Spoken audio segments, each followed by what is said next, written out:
How's it going, YouTube? Infinite Lasers here, coming at you with another video today.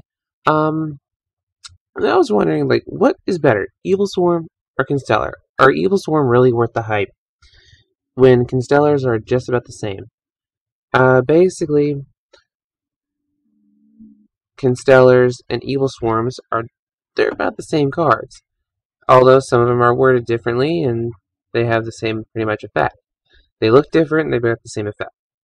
Now let's go over some of the Evilswarm cards first.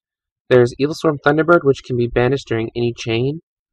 Like if you go for a chain link and it can banish itself as a chain, or Dark Hole, it can save itself and it comes back as 1950, which is actually very good. It can come back for another ranks or an Exceed summon or whatever you want to do. We go through Castor, Evilswarm Castor, which is actually a really good card because it can allow you to normal summon another Evilswarm monster in addition to the normal summoner set. So basically, if you set a card or if you have him on the field, and you can just summon him again, he's just that good. Plus, he's a warrior, so he can be searched. Let's go with Cerceon. Cerceon is basically something that you can go plus with. You can summon, and you get the extra normal summon, so you can normal summon this again. So you can have more rank 4s to summon. Mandragora, basically your Cyber Dragon of the deck. And yeah, that's pretty good. Heliotrope. He is your vanilla monster 1950 beater. He's pretty much dangerous in any situation. He can be summoned by Rescue Rabbit. You got Rescue Rabbits for days. And we got trap cards like Infestation Infection. Returns one from the hand on the field and add one to your hand. Basically go plus, minus, and plus. And Infestation Pandemic, the spell, which protects all your Evilswarm monsters from spells and traps. And let's go over their Exceeds real quick. There's Bahamut, Nightmare, Thanatos, and Ophion. That's the one they always want to go for. And Ouroboros, which is a very good card too. Basically, they can go into any rank 4s because they're all level 4. They can go into any generic rank 4, such as Abyss Dweller. And they can also go into Shockmaster and stuff like that as well. And their Exceeds are really high attack. Ophion it's a really good card. It says while this card has Exceed material, level 5 or higher cannot be special summoned.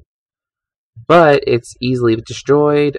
You can protect it with Pandemic. That's pretty much the only thing you can do, really, is protect it from spells and traps. But monster effects, not so much unless you're using cards like Dress.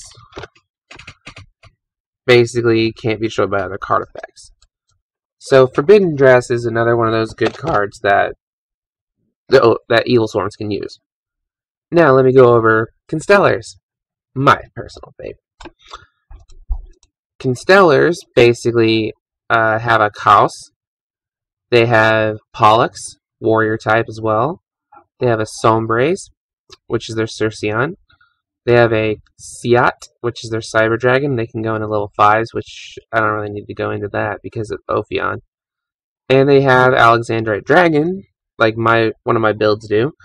And they go into Rescue Rabbit with Alexandrite Dragon. Let me go into the traps. We don't ever use this card. And Constellar Meteor, it's not really that good. And Constellar Star Chart, which is the draw power, because when you exceed a Constellar Exceed, you get to draw a card once a turn. So we go into the extra deck, which they use 1 to 2 Polymes. They use 2 to 3 Pleiades, which is the boss monster for the evil Constellar. Presepe, basically it can when a Constellar monster attacks, it basically gains 1,000 attack, so it can get over Ophion. And Omega, which basically if you get this card to 3,400, you can really get over Ophion. It's just that good, and it's unaffected by any spell or trap effects. So that's a really good card. And Hades, it changes all monsters to defense position.